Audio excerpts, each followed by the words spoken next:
বউ, ও বউ, কই গেলা? তাড়াতাড়ি একটু এদিকে আহো। তোমার লগে কিছু গুরুত্বপূর্ণ কথা আছে। বউ। কি হয়েছে? এরকম ষাঁড়ের মতো চিৎকার করছো কেন? তোমার গুরুত্বপূর্ণ কথা মানে কি? চা বানিয়ে দাও, এই তো। আরে না, আসার সময় রাস্তায় ঘটকের লগে দেখা। ঘটক মাইয়া খুঁজতাছে। তা আমি আমগো দুই মাইয়ার কথা বলছি। ঘটক তো শুইনা কইছে, ঠিক আছে, বিকালের দিকে একবার আইসা মায়াগড়ে দেখা যাইব। তুমি তাড়াতাড়ি করে মায়াগড়ে একটু সাজ্জাগুজে রেডি হইয়া থাকতে বলো।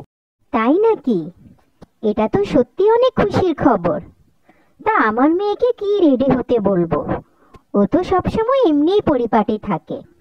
ওর যে রূপগুণ, ঘটকের মেয়ে দেখলেই পছন্দ হয়ে যাবে। সমস্যা তো হচ্ছে তোমার ভাগ্নিকে নিয়ে। তাকে পছন্দ হয় কিনা দেখো। পায়েল, একটা খুশির খবর আছে। আজকে তোদেরকে দেখতে ঘটক আসবে। তোর বাবা ভালো পাত্রের সন্ধান পেয়েছে। তুই তো মাশাআল্লাহ দেখতে এমনিই অনেক সুন্দর। তারপরও আর একটু সেজে গুজে থাকিস মা। কিয়া, তুই তাড়াতাড়ি করে ঘরদোরগুলো পরিষ্কার করে নাস্তা বানিয়ে ফেল। তারপর একটা ভালো জামা কাপড় পরে থাকিস। তা না হলে তো লোকে আমাকেই কথা শোনাবে। চাচির সংসারে থাকে, চাচি একটা ভালো জামা কাপড়ও দিতে পারে না। মা, তুমি আর কতকাল ওকে এভাবে কথা বলবে? দয়া করে ওকে আর এভাবে কথা বলো না। আচ্ছা, ওর যদি ভালো জামা কাপড় না থাকে, আমার থেকে একটা ভালো জামা আমি নামিয়ে দিব। দরকার হলেও সেটা পরেই মেহমানদের সামনে যাবে। তোমাকে যাতে লোকে দু কথা না বলে, সেটার দিকে আমি খেয়াল রাখবো মা। এখন তুমি যাও, আমরা তাড়াতাড়ি করে দুবনে মিলে সব কাজ করে ফেলি। বেচারি জীবনে অনেক কষ্ট করেছে। আমি চাই ওর ভালো একটা বিয়ে হোক, যাতে ও শ্বশুরবাড়ি গিয়ে অনেক সুখে থাকে। তোর কিছু করা লাগবে না পায়েল। তোর মুখটা কেমন অপরিষ্কার দেখাচ্ছে। তুই বরঞ্চ একটা ফেসিয়াল করে নে, তাহলে তোর চেহারার উজ্জ্বলতা বেড়ে যাবে। তারপর তুই তাড়াতাড়ি করে তৈরি হয়ে যা। আমি চাই আমার থেকেও তোর একটা ভালো বিয়ে হোক, যাতে তুই শ্বশুরবাড়িতে গিয়েও এভাবে সুখে শান্তিতে দিন কাটাতে পারিস বোন।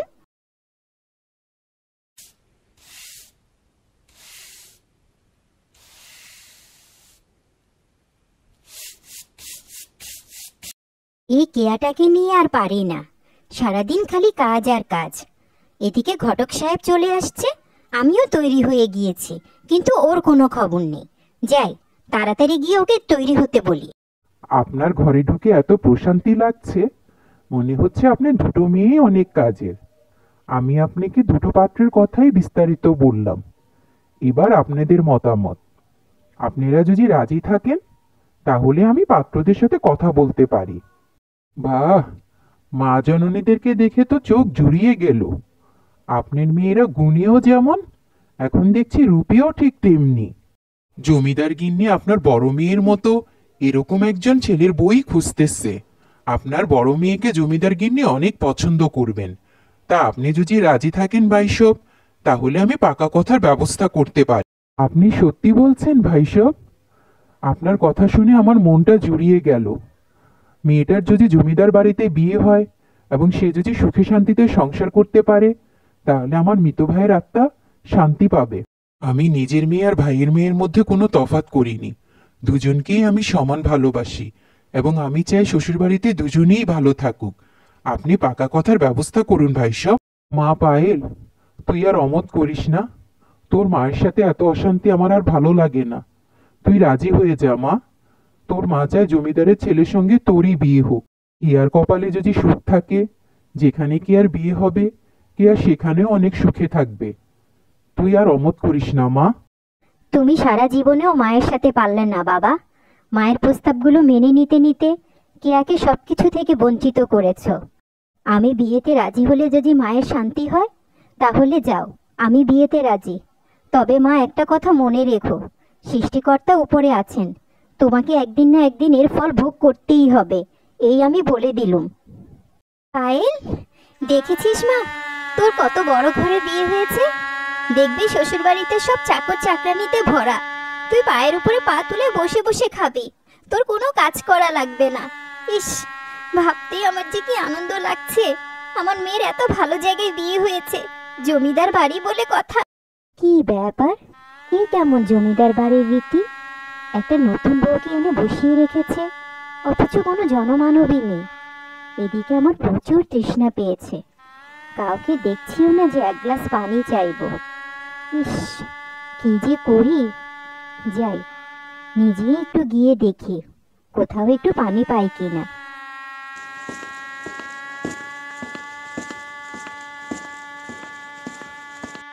কি ব্যাপার, এই হল রুমেও তো কাউকে দেখছি না।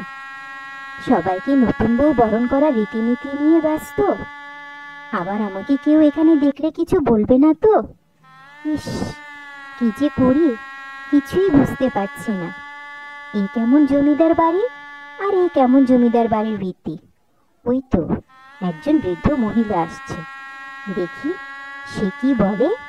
কি ব্যাপার নতুন বউ, জমিদার বাড়ির নিয়ম নীতি সম্পর্কে তোমাকে কি কেউ শিক্ষা দেয়নি?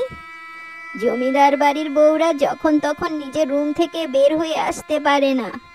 যাও, নিজের রুমে যাও, তোমার স্বামী না আসা পর্যন্ত নিজের রুমে অপেক্ষা করো।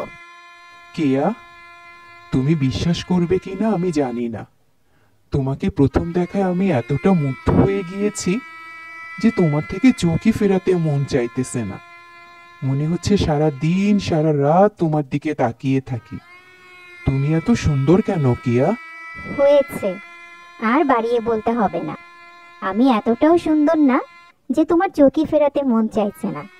আসলে তোমার মন মানসিকতা অনেক সুন্দর, সেই জন্য তুমি এভাবে কথাগুলো বলছো। শুনতে কিন্তু খারাপ লাগছে না। আমি খুব ছোটখাটো একটা চাকরি করি কেয়া, তাই তোমার জন্য এই ছোট্ট একটা উপহার এনেছি। দেখো তোমার পছন্দ হয়েছে কিনা। পছন্দ হবে না মানে? কত সুন্দর একটা শাড়ি, তোমাকে অনেক ধন্যবাদ। আর শোনো, এভাবে বলবে না, কোনো কাজই ছোট না। তুমি যেই কাজই করো না কেন, সেটা ভালো কাজ হলে আমি তাতেই খুশি। শোনো, পায়েলের বিয়ে হয়েছে তো অনেক দিন হয়ে গেছে, এখনো জামাইসহ পায়েলকে দাওয়াত দেওয়া হয়নি। তুমি এক কাজ করো, কাল একবার জমিদার বাড়িতে যাও, পায়েলকে আর জামাইকে দাওয়াত দিয়ে আসো। একবার আমাদের বাড়ি থেকে এসে ঘুরে যাক। এত বড়লোক শ্বশুর বাড়ি পেয়ে পায়েল তো আমাদেরকে ভুলেই গিয়েছে। জানো, আজ সকালে বাবা এসেছিল, তোমার জন্য অনেকক্ষণ অপেক্ষা করেছে। তোমার ফিরতে দেরি দেখে বাবার কাজ আছে তাই বাবা চলে গেছে। মা আমার জন্য খুব কান্নাকাটি করছে। কাল একবার আমাকে বাবার বাড়ি নিয়ে যাবে? শোনো, আমার ওইসব শ্বশুরবাড়ি টশুরবাড়ি যাওয়ার সময় নেই। আমি আজ শহরে যাব, কবে ফিরবো জানি না। তোমার যেতে মন চাইলে তুমি মাকে বলে চলে যাও। অযথা এসব বিষয় নিয়ে আমার সাথে ঘ্যান ঘ্যান করবে না, আমার একদম পছন্দ না। আমি তোমাকে আগে বলেছি না, কতবার বলেছি আমার সাথে এসব বিষয় নিয়ে ঘ্যান ঘ্যান করবে না। আমার এগুলো পছন্দ না, তাও শুনবে না। যত সব। কখন থেকে তৈরি হয়ে দাঁড়িয়ে আছি, আর সাহেবের আসতে এত সময় লাগছে? এ কি, তুমি তো মনে হয় পুরো বাজার তুলে নিয়ে এসেছো। এত কিছু আনতে গেলে কেন? হতে পারে আমি খুব সামান্য একটা চাকরি করি, তাই বলে কি খালি হাতে শ্বশুরবাড়ি যাব? আর প্রথম শ্বশুরবাড়ি যাচ্ছি জীবনে, অনুভূতিটাই তো অন্যরকম। আমার তো আরো অনেক কিছু নেওয়ার ইচ্ছা ছিল, কিন্তু আমার তো এত সাধ্য নেই। সাধ্য থাকলে পুরো ভ্যান গাড়ি করে ভরে নিয়ে যেতাম শ্বশুরবাড়িতে বাজার। এখন চলো তো, দেরি হয়ে যাচ্ছে। চাচি, কেমন আছো তুমি? কতদিন পর দেখলাম। কালকে চাচা যেয়ে বলল তুমি আমাদেরকে দেখার জন্য নাকি অস্থির হয়ে গেছো। শুনে মনটা খুশিতে ভরে গেল। আমার তো মন চাইছিল আমি কালকেই চাচার সাথে চলে আসি, কিন্তু তোমাদের জামাই বাসায় ছিল না, তাই আসতে পারিনি। তোমাকে, চাচাকে আর পায়েলকে দেখে আমার যে কি ভালো লাগছে। হয়েছে হয়েছে, কতক্ষণ বাইরে দাঁড়িয়ে থাকবি? চল চল, ভেতরে চল। আরে মা পায়েল, জামাই আসেনি কেন? জামাই কোথায়? জামাইকে যে দেখছি না। আমি তো তোকে জামাই সহই আসতে বলেছি। কাল গেলাম যেও জামাইকে দেখলাম না, আজও জামাই আসেনি। জামাই বুঝি খুব ব্যস্ত? কি রে পায়েল, আসার পর থেকে দেখছি তুই কোনো কথাই বলছিস না, শুধু দাঁড়িয়ে আছিস। জামাই আসলো না কেন? আমরা গরিব দেখে কি জামাই শ্বশুরবাড়ি আসেনি? কথা বলছিস না কেন মা? কি হয়েছে? তুই ভালো আছিস তো মা, নাকি এখনো আমার উপর রেগে আছিস? আমি তোর মা, আমি যা কিছু করেছি তোর সুখের জন্যই করেছি। তুমি এত চিন্তা করো না মা, আমি খুব সুখেই আছি। তোমাদের জামাই ভীষণ ব্যস্ত, ও আসার সময় পায় না, আমাকেও আসতে দিতে চায়নি। তারপরেও আমি অনেক জোর করে এসেছি। আমাকে খুব তাড়াতাড়ি ফিরে যেতে হবে মা। তোমাদের জামাই আবার আমাকে না দেখে থাকতে পারে না। কথাগুলো শুনে খুব আশ্বস্ত হলাম পায়েল। তুই যে সুখে আছিস এটা শুনে খুব ভালো লাগছে। দোয়া করি বোন, তুই সবসময় এভাবে সুখে থাক। তোকে দেখেও আমার অনেক ভালো লাগছে রে কেয়া। দুলাভাই মনে হয় তোকে অনেক আদর করে। তুই সুখে আছিস দেখে আমি আরো বেশি আশ্বস্ত হলাম। আমিও দোয়া করি বোন, তুই যেন এভাবেই সারা জীবন সুখে থাকিস। দেখেছো চাচি, আমরা দুবোনই আমাদের শ্বশুরবাড়িতে অনেক ভালো আছি। এটা নিয়ে তুমি কোনো মন খারাপ করো না। তুমি শুধু দোয়া করো আমরা যেন এভাবেই ভালো থাকতে পারি। তোকে নিয়ে কে মন খারাপ করছে? বাবা নেই, মা নেই, অনাথ একটা মেয়ে, এরকম স্বামী সংসার পেয়েছিস, এটাই তো তোর ভাগ্য। আর আমার মেয়ে এরকম শ্বশুরবাড়ি পাবে, এটা তো আমার মেয়ের অধিকার। কি ব্যাপার, তোমাকে যে বলেছি বাবা মার সাথে দেখা করে কতক্ষণ পরেই চলে আসবে, তুমি যে এত সময় পরে এসেছো। এই যে বাড়ির কাজগুলো পড়ে আছে, এগুলো এখন কে করবে শুনি? তোমার বাবা মা কি সাথে 10টা চাকর দিয়ে দিয়েছে যে তুমি নিশ্চিন্তে ঘুরে বেড়াচ্ছ? এভাবে বলছেন কেন মা? কতদিন পরে বাবা মার সাথে দেখা করতে গিয়েছি, বাবা মা তো ছাড়তেই চাচ্ছে না, তাও অনেক মিথ্যে কথা বলে চলে এসেছি। কি, তোমার এত বড় সাহস? তুমি আমার মুখে মুখে কথা বলছো? দাঁড়াও, এবার খোকা ফিরে আসুক, এর একটা হেস্তনেস্ত আমি করবই। বাড়ি চাকর বাকর সব বিদায় করে দিয়েছি, তুমি রান্না না করলে আমি খেতে পারবো না। তারপরেও তুমি মনের আনন্দে ঘুরে বেড়াচ্ছ, আর এদিকে আমি সারাদিন না খেয়ে আছি, তারপর আবার তুমি আমার সাথে বড় বড় কথা বলছো। মা, আমার ভুল হয়ে গিয়েছে, দয়া করে আপনার ছেলের কাছে কিছু বলবেন না। আমি সব কিছু সহ্য করতে পারি, কিন্তু ওই চাবুকের আঘাত আমি সহ্য করতে পারি না। আমি এক্ষুনি আপনার জন্য রান্না করে আনছি। বউ, কাল রাতে আমি পায়েলকে নিয়ে একটা খারাপ স্বপ্ন দেখেছি। মনে হচ্ছে কে যেন আমার মেয়েকে চাবুক দিয়ে অনেক মারছে। সেই থেকে আমার মনটা খুব আনচান আনচান করছে। চলো গিয়ে মেয়েদেরকে একবার শ্বশুরবাড়িতে দেখে আসি। তুমি ঠিকই বলেছ, সেদিন পায়েলকে দেখার পর থেকে আমার মনটাও কেমন আনচান আনচান করছে। আমার মেয়েটা কেমন যেন চুপচাপ হয়ে গেছে। বড় ঘর ভালো বর দেখে তো বিয়ে দিয়েছি, আমার মেয়ে সুখে আছে তো। চলো সকাল সকাল রওনা হয়ে যায়, দুটো মেয়েকেই দেখে আসবো।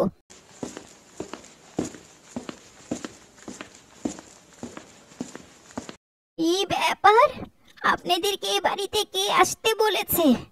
পায়েল, ও আমার অনুমতি না নিয়ে আপনাদেরকে এ বাড়িতে আসতে বলেছে?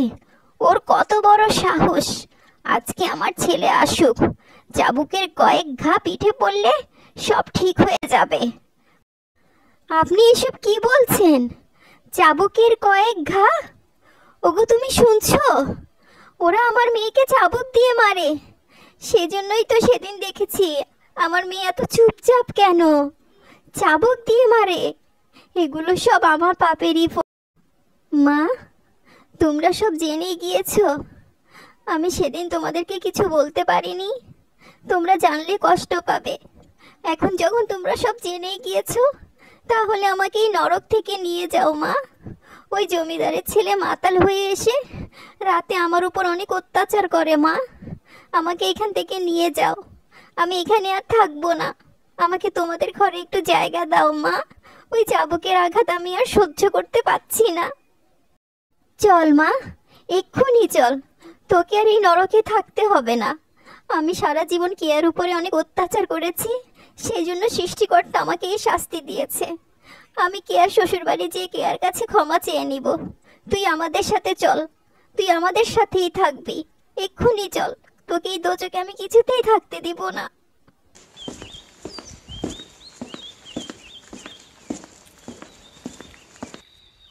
জানিস পায়েল, কাল দুলাভাই এসেছিল। সে তার ভুল বুঝতে পেরেছে, সে খুব অনুতপ্ত। তোর কাছে এসে ক্ষমা চাওয়ার সাহস পাচ্ছে না, তাই আমার কাছে গিয়েছিল। তুই এবারের মতো দুলাভাইকে ক্ষমা করে দে। কাল আমার শাশুড়ি এসেছিল, সেও তার ভুল বুঝতে পেরেছে। মা বাবা আমাকে বলল তাকে আরেকটা সুযোগ দেওয়ার জন্য। আজ তুইও বলছিস, যা, তোরা যখন সবাই এত করে বলছিস, তাহলে তাকে আসতে বল, আমি তার সাথে ফিরে যাব। সবাই বাইরেই দাঁড়িয়ে আছে। আজকে চাচা চাচির অনেক খুশির দিন। আমাদের দুই বোনকে নিয়ে তাদের চিন্তা দূর হয়ে গেল। এখন থেকে আমরা দুই বোনই আমাদের দুই বোনের শ্বশুর বাড়িতে অনেক ভালো থাকবো, এবং আমাদের ভালো থাকা দেখে তারাও আনন্দ থাকবে। চল বাইরে চল, সবাই মিলে অনেক আনন্দ করব।